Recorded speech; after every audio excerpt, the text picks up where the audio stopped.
Welcome, everybody, to the Resilient Podcast. My name is Neil Tan. We've got a fantastic guest, Jean Yu, who is the founder and CEO of Black Panda Cybersecurity. Welcome, Jean, to the podcast. Yeah, thanks, Neil. Thanks for having me. Yeah, it's great. I know you're in town from Singapore, so really appreciate you coming in and for the show and just kind of sharing your story. So absolutely, it's an honor to be here, and yeah, thanks for inviting me. Yeah, let's kick it off with like a quick introduction, maybe. Yeah, sure. Okay. So my name is Jean Yu. I'm the founder and CEO of Black Panda Group. My background is I'm American and Taiwanese, born and raised in the States. I'm a West Point graduate, computer science undergrad. Graduated when 9/11 happened, so my whole world turned around upside down right when that happened. Ended up ascending into American Special Forces. Wow. And deployed on 4 combat tours to Iraq and the southern Philippines, running around a bit with my hair on fire, killing dragons and bad guys, I guess, so to speak. And that plays into Black Panda because I was a counter-terrorist team leader when I was in Special Forces. So my specialty was essentially crisis response. Wow. After I got out in 2009, I worked at Credit Suisse here in Hong Kong. CS, okay, right. So I spent about 5 years. Where were you in CS? I was in the prime brokerage. Yeah, I was in the equity swaps desk. Got it. I was recruited in by my current chairman and co-founder, Matthew Pecco, who was at that time head of prime services at Credit Suisse. So Matt was also a Green Beret that commanded the same counter-terrorist team out of Okinawa. Just about 20 years before me. Right? Wow! So that's how some serious history. Yeah, so that's how I got pulled into finance, even though I had no finance background. Right. And spent a little over a year at Credit Suisse. Finance didn't really take from me. Okay. Why? You're just like, do this. It was such a massive state break from running around as a team leader and ground force commander to sit in front of a desk, basically almost 12 hours straight a day. And anyway, that's a longer story. I had an opportunity while I was going through summer associate training.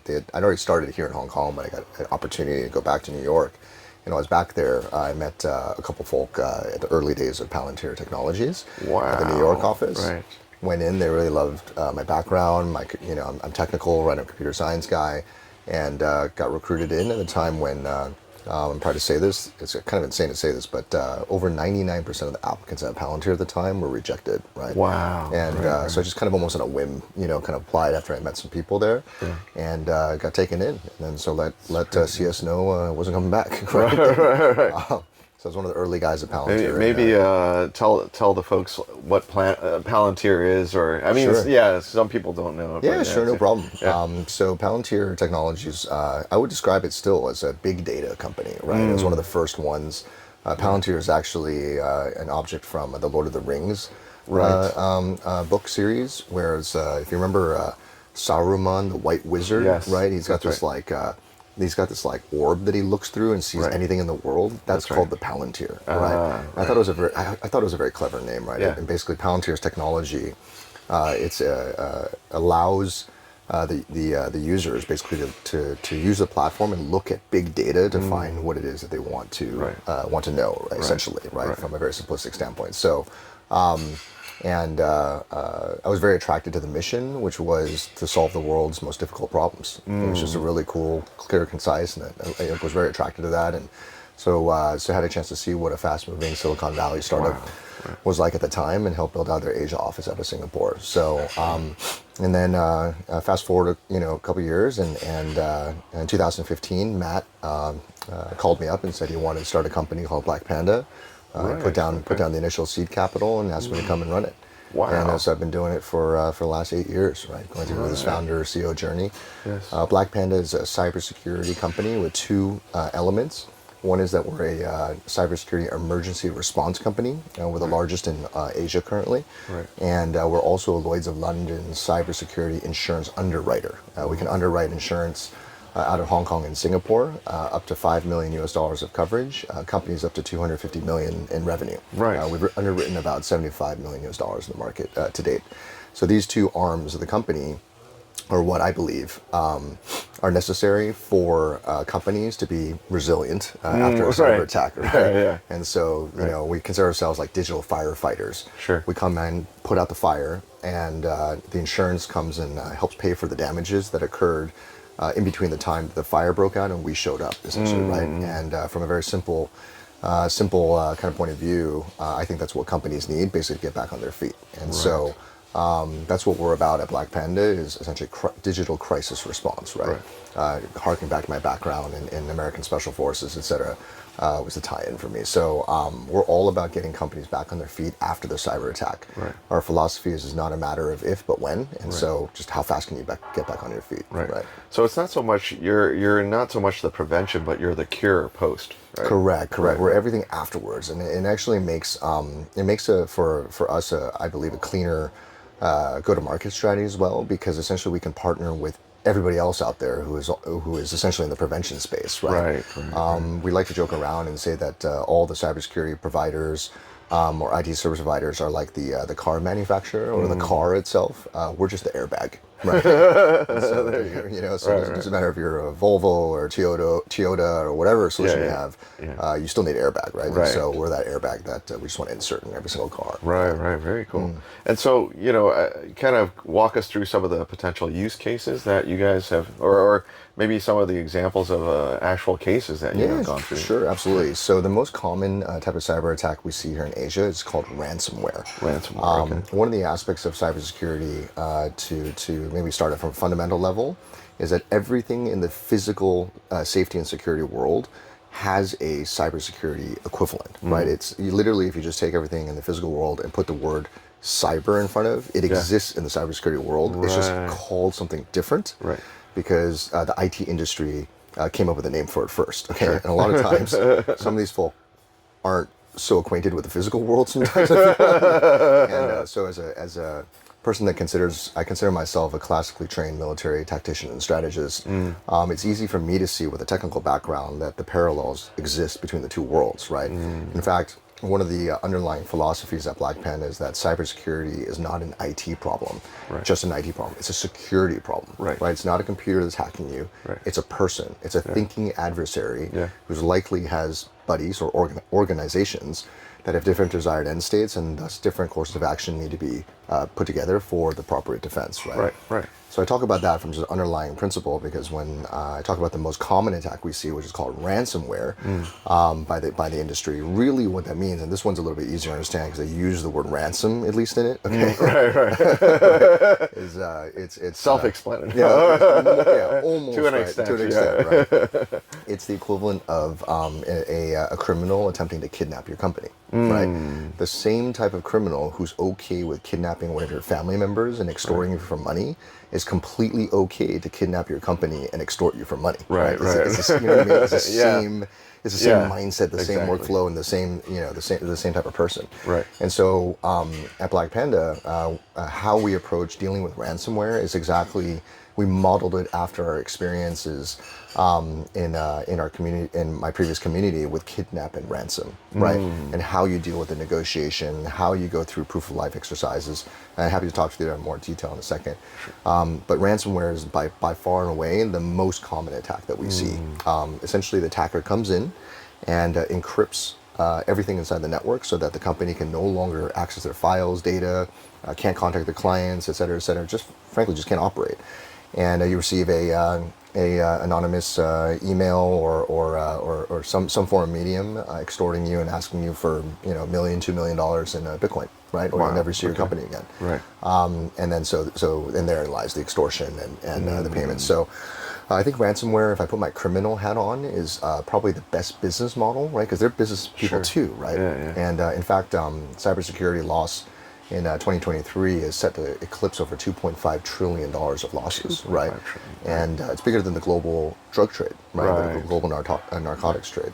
And conversely, just while I'm on that too, is that the good guys, right, the cybersecurity industry is only 250 billion in size. So you can see who's kind of winning in terms of from a commercial standpoint, right? But ransomware, to me, is probably one of the fastest ways to, in terms of a sales cycle, right? Because it's a quick way to get paid, right? because a lot of people pay quick, in that scenario because they can't withstand the business interruption loss, right? You're going to business, right? So from that perspective, it's quite a commercially viable criminal type of attack in the digital space. Right. The second type of most common attack we see is called business email compromise, or sometimes it's called funds transfer fraud. Okay. So what occurs here is that the cyber attackers and criminals will infiltrate into the network and then compromise the email system so that they can take over email, for example, right? Right. And when they're inside your systems, they'll start monitoring how money is moved from point A to point B inside your company, right. and then basically use your account. It's not spoofing. Sometimes people get this confused. Like spoofing is when you receive like an email and it's like, Uncle George or whatever. Like for example, like Neil Tan at Tsunami Advisors, right? But it'll just like change the your I to like the numeral 1, right? So it'll look like it's your email address, but it's clearly not, right? Because it's different. It's an actual different character. Yeah. In business email compromise, they're actually using your email account. Okay. Oh wow. So this is one of the funny things is when I talk about this, and I like talking about this one particularly on podcasts and speaking engagements, because a lot of the audience are like, "Hey, that happened to me, but then it went away. It didn't go away. They still control your email, right? Oh, they do. Right? You need to have somebody like us come in and conduct a forensic sweep and kick them out, right? Because they have control over your email domain, right? Wow. They may just be laying in wait, right? And coming back at a later time, or just seeing, how they can extort you or fraud you later, right? Right. So it's kind of the equivalent of like you're not okay that somebody is just hanging out inside your house, even though they haven't stolen anything yet. You probably want to get them out, right? Exactly. So business email compromise is the second most common attack. They'll come in, lay in wait, control your emails, see how money's moved, and then, for example, we've seen when the orders go out across email to approve some transaction, they'll just intercept or send out the email on your behalf, instructing, say, your CFO or financial controller to remit to a bank account, but it's theirs. Right. And we've actually seen even some well-publicized cases of hedge funds, for example, to go out of business actually from LPs pulling money out because so much money was lost to funds transfer fraud and things like that, right? So that one is pretty debilitating from a financial damage aspect, of course, as well. It's just essentially as close as it gets to direct theft of your money, right? And so those are the two most common attacks we see, right? And probably the most effective for cyber criminals to make money as fast as possible, right? Which is their business, right? Just like us, we want recurring revenue and as fast as possible, right? So kidnap as many computers as you can. That's right, pretty much as fast as you can, as wide as you can. The more the better. So the Russia-Ukraine conflict actually exposed something that we suspected in the cybersecurity community for quite a while, which is that there was a very famous ransomware gang called Lockbit. Okay, and so they're out of Ukraine, or they're out of it was predominantly out of Russia and Eastern Europe, right? Okay. And they have a large body of. It's called Lockbit. Lockbit. Okay. Yeah, okay. Lockbit. Yeah. And they're actually a product company as well as a services company, right? Okay. So like you can Full think service. of them, you can think of them as a criminal organized crime, right? Sure. So you think of them as a product organization, a services organization. So they actually create their own high quality ransomware malware variants, right? So we're currently on version 3.0. Okay. Okay. Right. And then they also, of course, provide the service of the actual cyber attack, or you can go into the dark web and purchase their product through a ransomware as a service model as well, right? Because they're productized, right? Yeah. Hey, SaaS works pretty well in the good guys world, right? Why not in the criminal world as well? So right? they're doing like white label ransomware. Correct, right? SaaS multiples, right? For revenue generation, et cetera. So what happened when the Russia-Ukraine conflict broke out was that Lockbit had internal discord, right? Because the Ukrainians and Russians were adverse with each other. So the Ukrainians doxed Lockbit's internal organization. Doxing is when you spray data into the open internet. So they sprayed into the dark web, which is open, right? Basically disclosed all the Lockbit, I guess, Russians to everyone. Yes. Right. And show the entire organization chart. And it's like there's basically a CEO, there's a chief revenue officer, there's sales, there's marketing, it's customer success. Really? It's completely organized. right? Because these are intelligent people. Sometimes people make this assumption, right, which is not valid, right? Yes. That they're unintelligent, disorganized, like they're just like running around like Al Qaeda cells or something like that. That's not true at all. These are very intelligent people who are very technical. Yes. Have decided that it's worth the risk, okay, to be outlaws essentially, right? And conduct a business that is highly profitable, very good recurring revenue generation, and largely very difficult to stop, right? So, in fact, I would make the argument that I don't think a dedicated high-level cyber attacker can be stopped, which is why, again, we have the philosophy as a company just to be on the post-breach. We leave that very difficult problem to the rest of the industry to solve, right? And we just stand back and just assume that you will be breached at some point, and so we're here to help you get back on your feet as fast as possible and help patch up the gaps, right? So I bring all that up just in terms of context of what these organizations and criminals look like, and just understanding first and foremost that is not, this perception of this like, pimple-faced teenager in mom's basement, that is attacking you, right? They're actually people probably look like you and me that went to good schools, right? Had proper education, all this type of stuff, business education, and they're making a lot of money doing this, right? Right? And then in your space, being paid in crypto, right? And in fact, some of the audience may, they may be your customers, right? Wow. Right. So bank account, account holders holding wallets with you all and all that type of stuff, right? So pretty wild. So tell us a little bit about how you deal with a ransomware type case. What's sort of like the workflow and all those different things. Yeah, absolutely. So so first and foremost, again, we think about ransomware as kidnapping your company, right? And so the first thing that needs to happen is engagement and negotiation to buy time. Okay, so I always say, both in physical and digital space, the first action and response to threat is to increase security, right? Because you can't negotiate when somebody has a gun pointing to your head and has all the control. We have to even the playing field for there to even be a negotiation, right? So, and we need to buy time. So usually, I would say over the hundreds of cases that Black Panda has handled in the last several years, I would say that well over 90% have almost no cybersecurity in place at all. Zero. Almost zero. Wow. It's essentially the equivalent of almost zero, right? And with all sorts of physical analogy, doors and windows wide open, right? So there's not a lot, and that's why cyber attacking is so easy, is because general security awareness and practice is at a very low level, particularly here in Asia, where we're quite far behind. And so there's not much to say when if you imagine that 8 billion people, right, in the internet can walk by somebody's front door, essentially, like on the street if you're, in a city and it's wide open, what do you expect to happen? Right. Just walk in, get a chocolate chip cookie, sit down and watch TV. I'm not going to lie. If I was, walking down the street and I saw somebody's house door wide open, I'm definitely probably going to peek my head in at least. Kind of like, right? And all of that is not to anybody's interest in their house, right? So in terms of the first thing is that we have to increase security, right? And like I said, usually there's nothing in place. So the first thing that we'll install is called endpoint detection response software. And you can consider that like next generation antivirus. So we're most closely partnered with one of the leading companies called SentinelOne. And big names also that we work with will be like CyberReason, CrowdStrike. So anyway, so there's a lot of these big companies that have this high grade next generation antivirus platform. And which is something just broadly for the audience. If you don't have that installed, to me, that's a baseline, bare minimum cybersecurity. Basic. It's like Microsoft Essentials for consumers. Yeah. It is like the most basic thing that everybody needs to have on their computers is endpoint is EDR. Okay.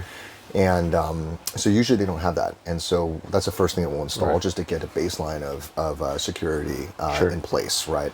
And now, as we start the process of emergency digital response, I like to use the analogy again physically to help explain.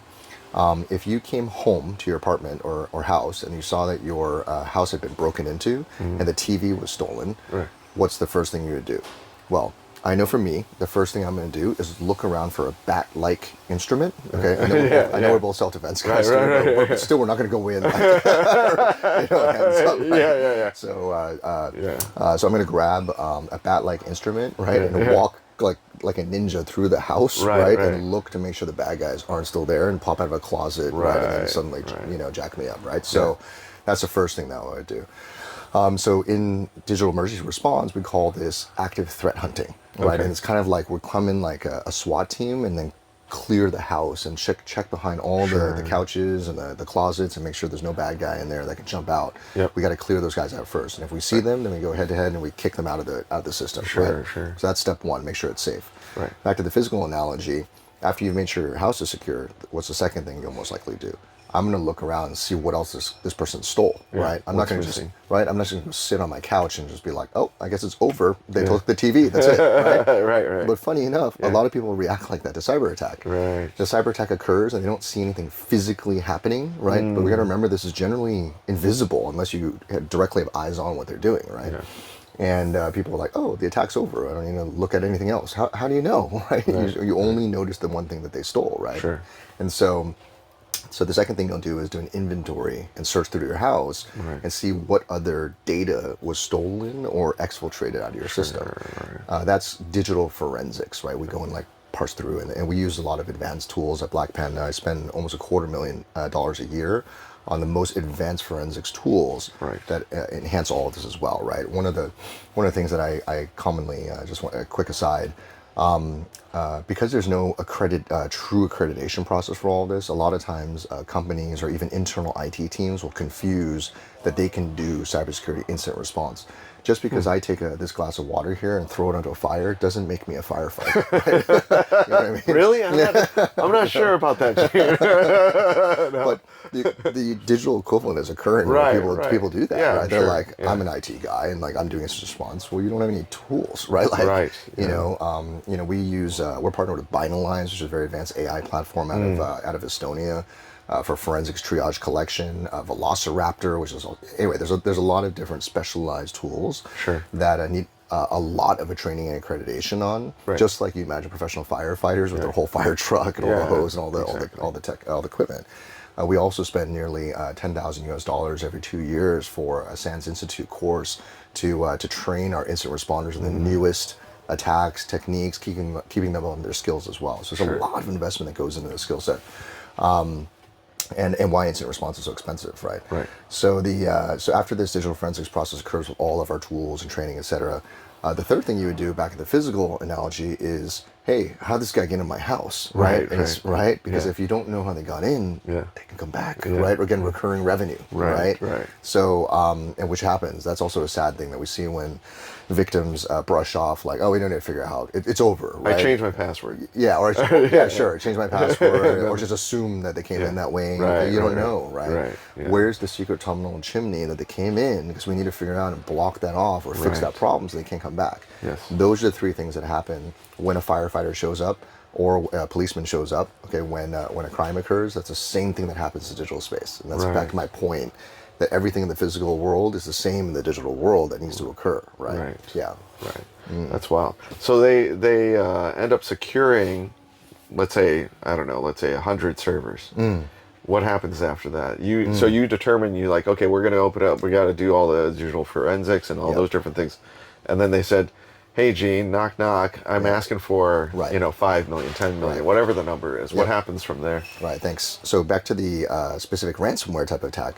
Since we have this ongoing problem, of the extortion happening, we have full-time ransomware negotiators, right? And I myself was the first ransomware negotiators, the founder at Black Panda, and we built our style over many iterations of dealing with the extortionists and criminals, as well as our kidnap and ransom background. So the first thing is that we generally try to delay, to buy time for the security to get into place, right?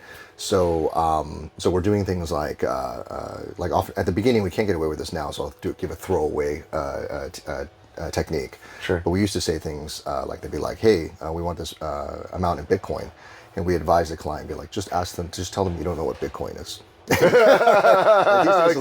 days, a little harder to get away with. Yeah, this one's a little. But you can literally feel that like criminal being like, Bitcoin is this, you know? You're like, oh, you're so dumb, right? I've like, never heard of this. Yeah, like one of the attributes coming from the IT industry is we tend to be a little bit snobby to people who don't know IT. Yeah, right? So it's like you can imagine like. Like trying to explain the whole thing, and this is how like, oh well, how do I get onto an exchange? And you know, my bank account can't get onto the. Exactly. Like, there's a lot of different. How do you? I don't even know how to transmit in Bitcoin. Teach me how to, you know, blah blah, and just acting a little bit dumb to be honest, to drag this all out. You don't have to be so responsive. You know what I mean? You want to buy time, right? Right. And allow them, you know, swallow a little bit of pride and allow them to think you're quite dumb. Right. You know, and to go through all that. So you're trying to buy time. One of the other techniques, which is a critical step anyway, but also helps you buy time, is called a proof of life exercise.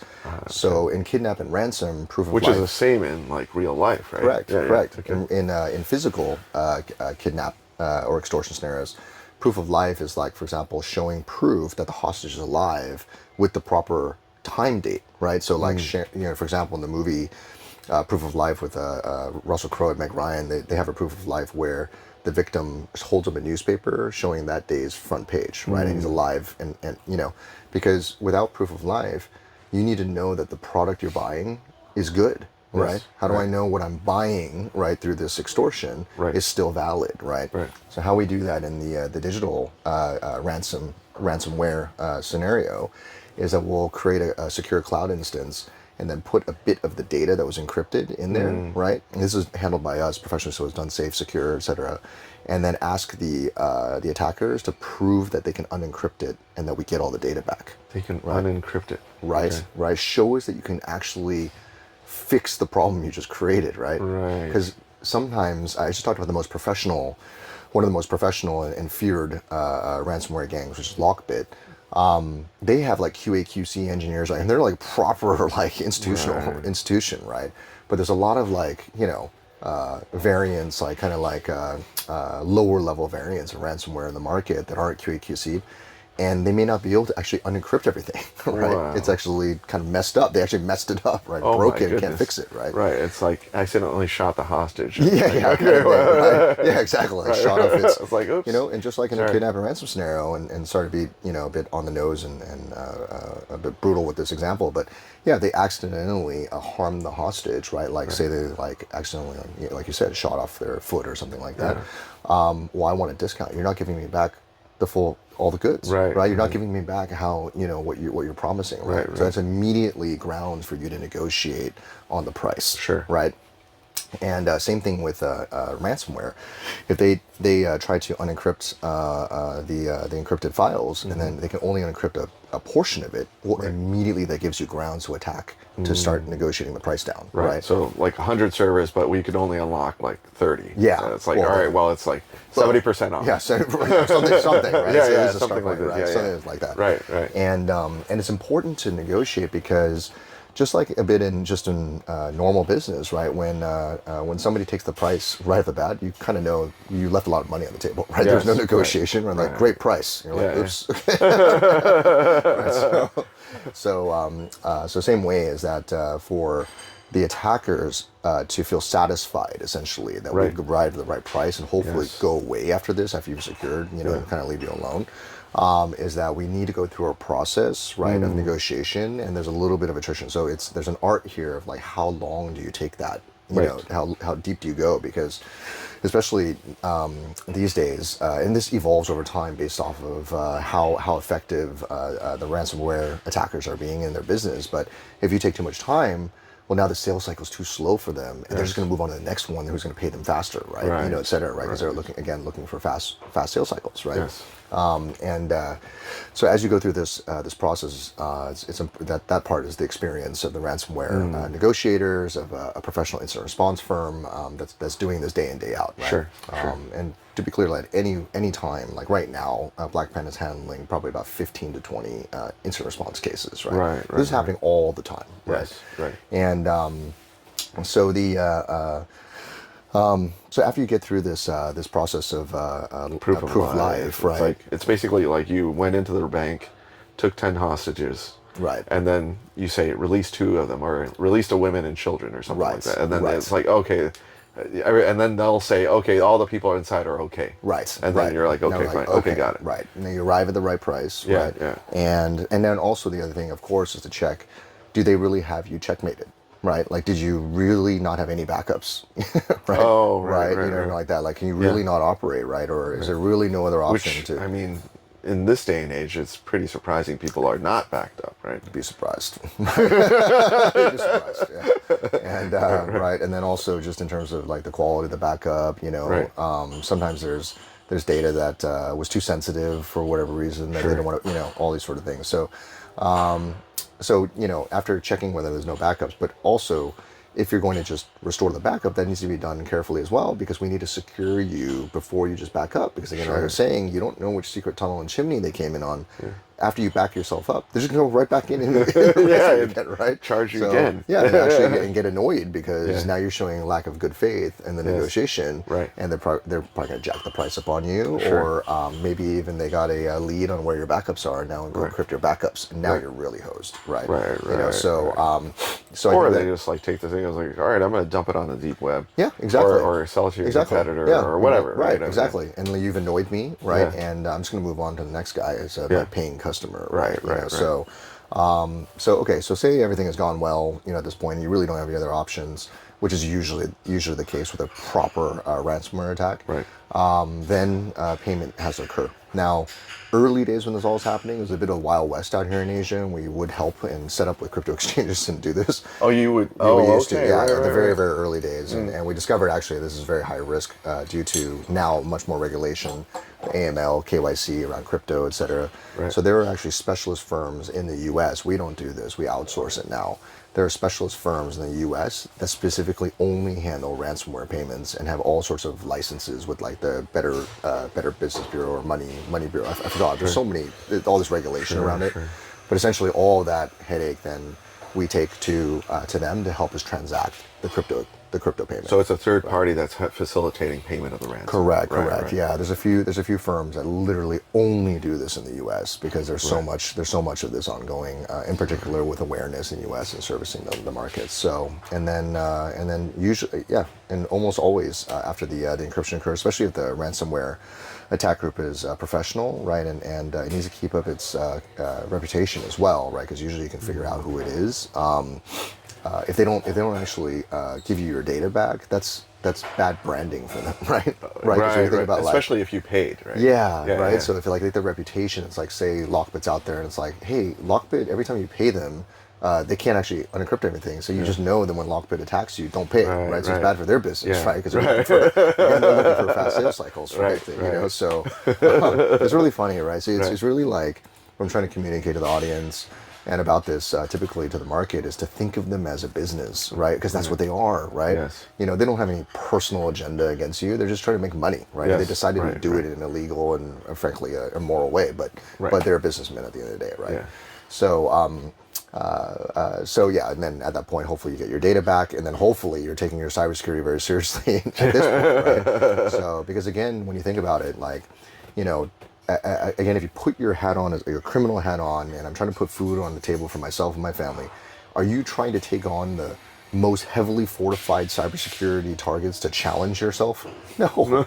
You're looking for, like I said, walking down the street and looking for the rich houses that just have their front door flung wide open, and that you can just walk in and steal all the, you know, the silverware and the TVs and TVs, all that stuff, right? You're not trying to make this. You're not trying to challenge yourself. Right. You know, so really, when we're responding, usually we see a very low level of cybersecurity in place, right. And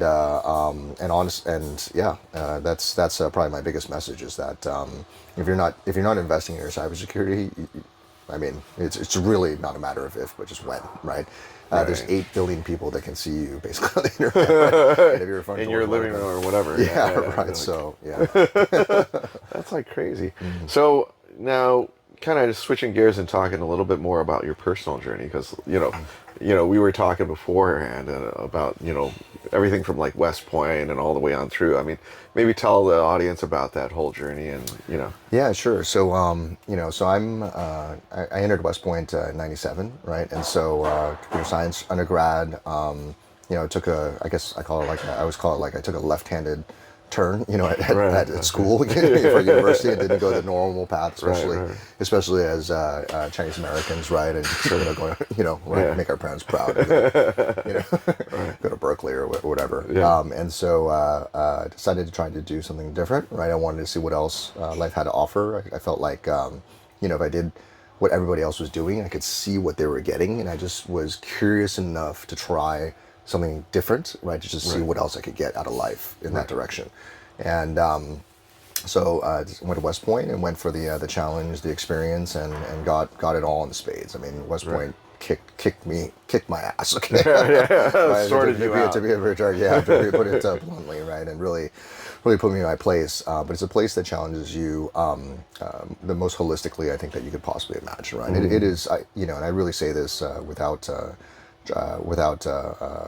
hopefully any arrogance, but I really do believe that it is the most hardcore educational institute in the world. Right? Wow. What could be more hardcore? I mean, like in terms of it's 6 days a week, right? Yeah, right. There's no summers. It's all military training, right? There's intense physical regimen, of course, as well. Sure. You take so many courses at West Point that the people that fail out, because West Point is hard to get in. Okay. But it's harder to get out. It's even tougher to kind of graduate, right? And that's really? That's the point. So I started. My class started out with roughly about 1,200. Okay, we graduated 900. Okay, wow. So when you think about like West Point is the United States Military Academy, right? So everybody who attends or receives an appointment requires a U.S. congressional nomination. Number one, because it's a full ride. Right? So the politicians in D.C. that are representing your specific district, or your congressman, basically, right? Yeah. So there's a whole separate application process to get a congressional nomination. Then after you get that, then you can apply to West Point, right? Right. And so it's quite a big deal when you get in. Now, not for me, where I grew up in Cupertino, California, so liberal, people hadn't even heard of West Point. Steve Jobs was like down the road. Or yeah. We literally received free Apple computers, like at our public high schools and stuff like, or public schools and stuff like that. Sure. Yeah. So usually in a lot of the towns and where people grow up, when they receive an appointment at West Point, it was not uncommon for me to hear that their town had a parade for them, right? Celebrating that, somebody from their town had received an appointment to the United States Military Academy. Wow. And so it's a really big deal. So when you think about the 300 people out of 1,200, right? Right. I mean, that's 25%, right? So, 25% of the class with a parade behind them failed out or quit, right, or resigned because they couldn't take it anymore, right? Yes. That's a lot of shame, so to speak, with your tail between your legs. They just kind of highlight like how intense West Point is, right?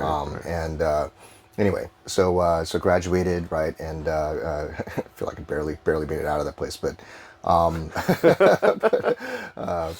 did all right. Ended up doing all right for myself, and I've got lots of stories behind that. But 9/11, I'm the class of 9/11. Right? You literally graduated on the year of 9/11. That's right. I graduated in 2001, and then so my class of 2001 is, I believe, nobody's challenging me on this publicly yet, but we're the longest contiguous combat class in the history of West Point. Right, 20 straight years. Right, the fall of Afghanistan was in 2021. Right, it's just like really neatly fit there because it's 20 years to get your pension. Right, so I have classmates. Right, look, I did 4 combat tours. I have classmates who did like 11 or 12 combat tours. Right, I have classmates who served as platoon leaders, company commanders, battalion commanders, and then brigade commanders. All in Afghanistan, right? Wow. You know what I mean? It's incredible, right? Or mixed between Iraq and Afghanistan. Sure. So like the only time they took command or leadership, was in combat, like directly taking over in which combat. Is super rare. Yeah, which is super intense as well, right? Just think about, his experience, right? So the American, particularly the U.S. Army and the Marine Corps is unbelievably combat experienced, but also exhausted from this experience, right? I went to again and there's a lot of interesting aspects. I won't go into here, but there's a lot of like guilt, for veterans when they leave earlier because we knew that the war was still going on, and not so much that maybe at that point. I think we all are, intelligent, free-thinking people and are kind of understanding. Like when I left in 2009, like something's funny about this Iraq thing. That of course we believed it at the time.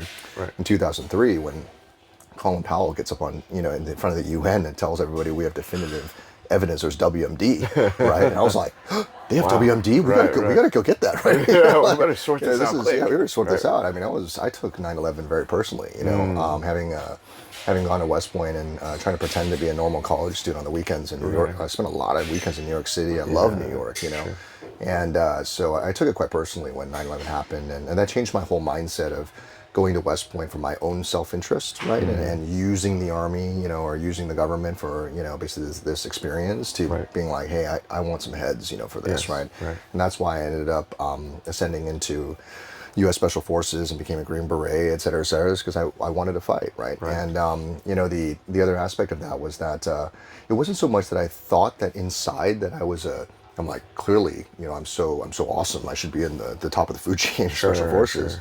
Being Asian American, right, is in my view, largely a disadvantage. It's according few to the and States, far right? between. Yeah, right. Which generally, I think, very few Asian Americans would say like, "Oh, we have an advantage being a minority." According to the States, right, being Asian, right? And so it's no different at West Point. There's only like 2% Asian, right? And that's a whole other line of stuff that I could talk about that. But being in the U.S. Army.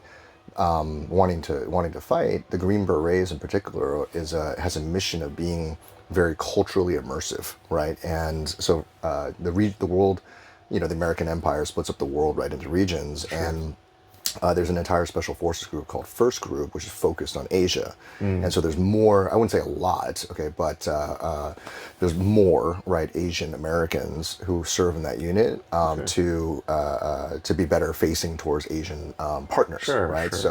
Green Berets typically integrate with foreign militaries, train them, and then lead them into combat, right? So the best example of this is after 9/11, essentially 100 Green Berets parachuted after the CIA into Afghanistan, went up and linked up with the Northern Alliance warlords, rode in on horseback, vectoring in airstrikes, right, and overthrew the Taliban within 6 months, right? Wow. I call that profitable. Right? You know what I mean? Like, it's just a few guys. The profit margin and the return on that is extremely high. Right. So I like to make that comment now, being a businessman, is that what the Green Berets are all about is it's an incredibly cost-efficient resource to deploy, right? From an impact standpoint. Right. So I guess we would tie this in my personal story is that.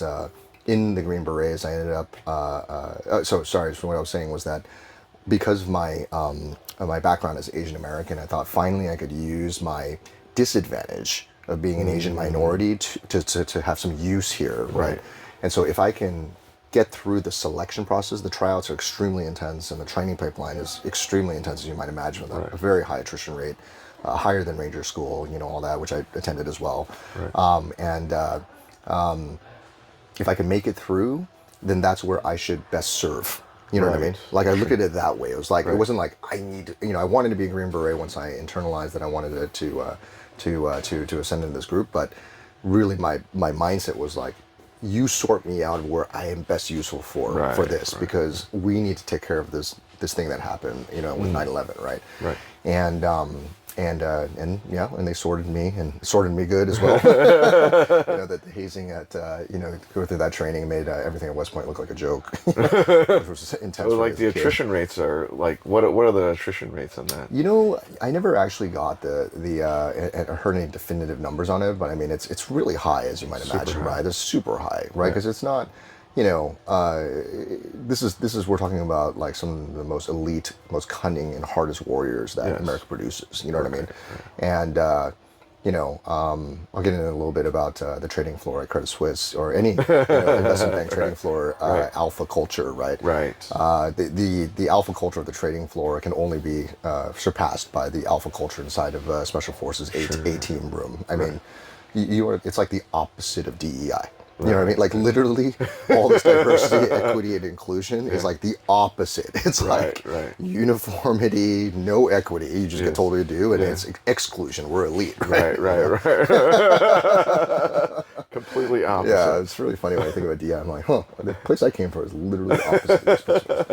So, and then inside the Green Berets, I was laterally promoted. You know, I did a decent job my first couple combat tours.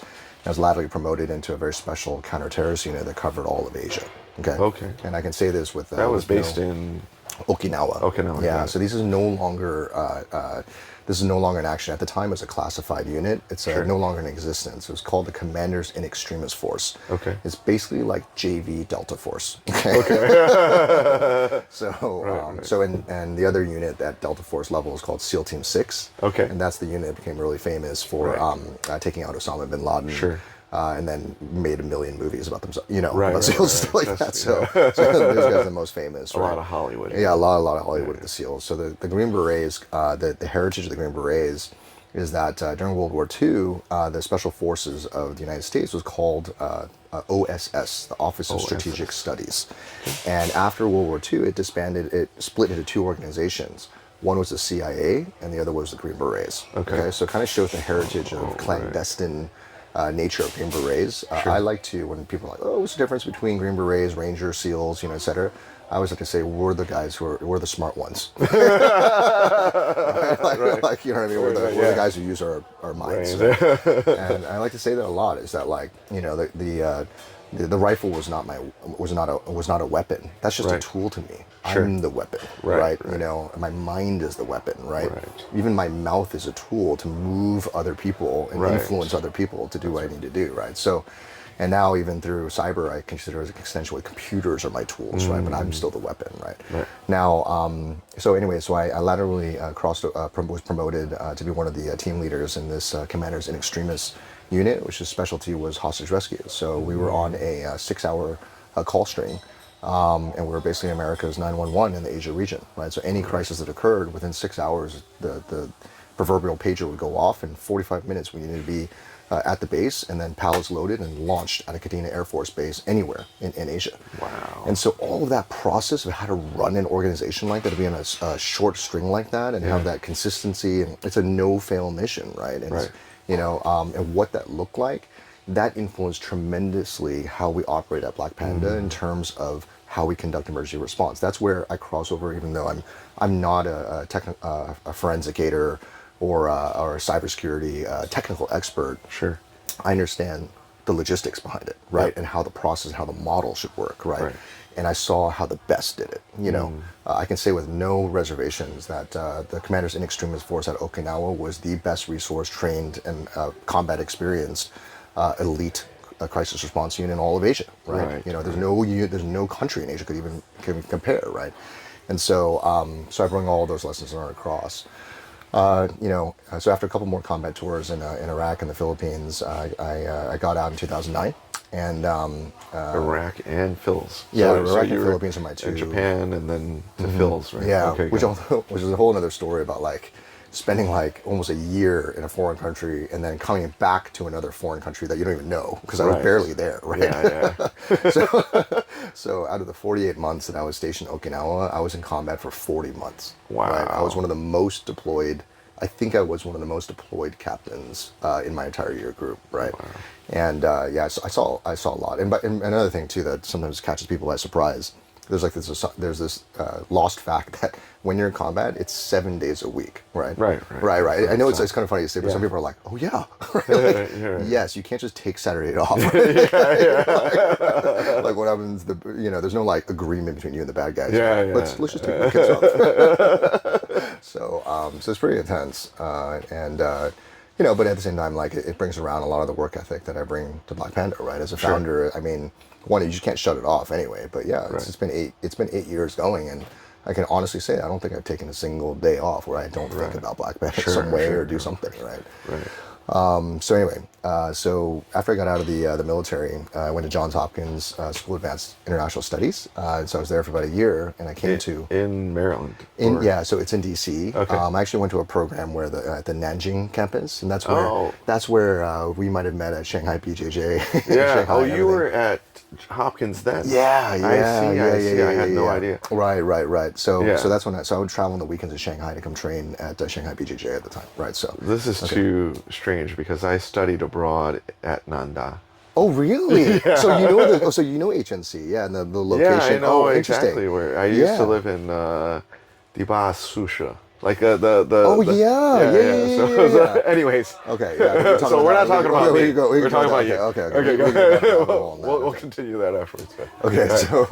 So there was a career trek from Hopkins down to Hong Kong. Right. And I had come to Hong Kong a lot, even when I was in Okinawa. I mean, Okinawa is an awesome place to live. Okay, it's one of the safest, they're the kindest people. I loved living in Okinawa. Right. Again, for the 8 months I was there, out of the 4 years.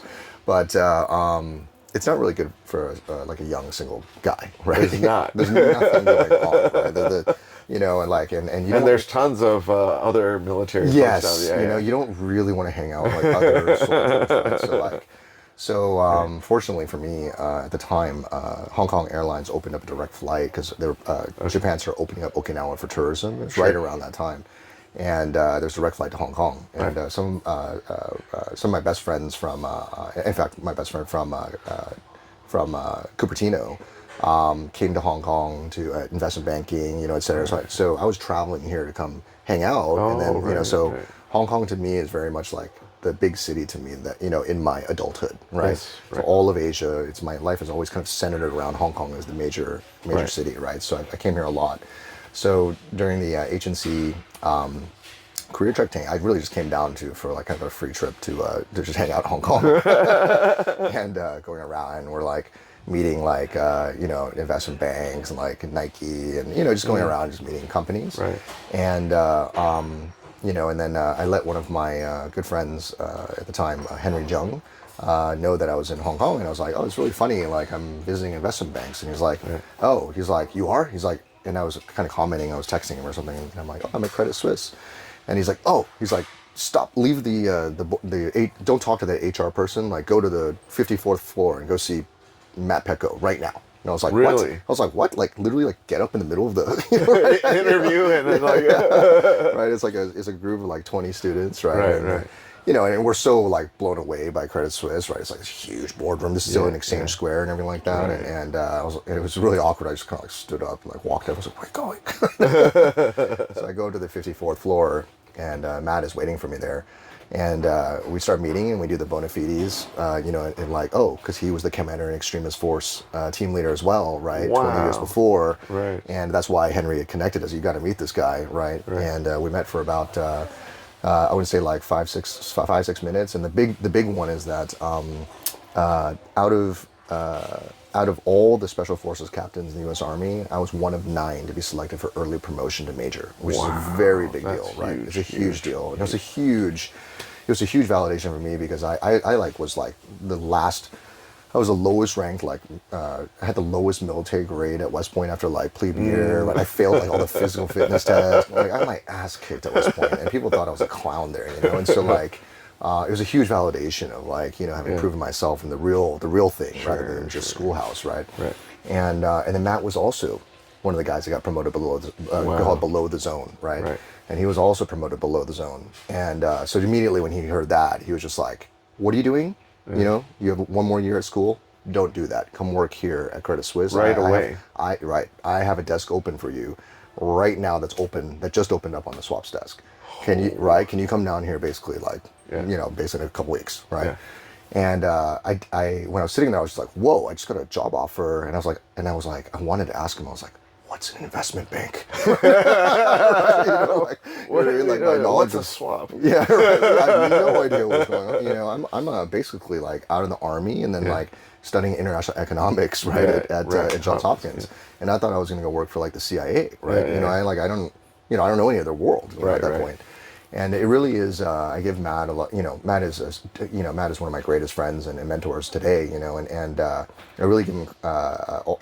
He really was a key person in my life, because I don't think somebody, unless they had the same background as me, could have convinced me or shown me there's another life outside of what I was doing at the time, right? Because I mean, being a Green Beret is a lot of investment of your own training and time, etc. And it's not like there's a lot of people that make it on the other end. So to leave that community and come to such a different world, like something like finance, right, is very rare, right? And you could be a super, you could be Jamie Dimon sitting in front of me, and I would have been like, who are you? You know what I mean? Like you're nothing to me unless you're a special operator, right? I don't respect you, And sorry, I shouldn't say it like that. I don't respect you, but it's like you telling me that I should go that career path doesn't really mean anything. To me. But for Matt, having walked the same walk that I walked, right? Took the long walk basically. And then was showing me the door. He's like, hey, there's another world over here that you should probably, you should go take a look. That gave me the courage to jump out and then enter into finance. So, because I really didn't know what investment bank was, and honestly, even at that time, like looking up on Wikipedia, I was still like struggling.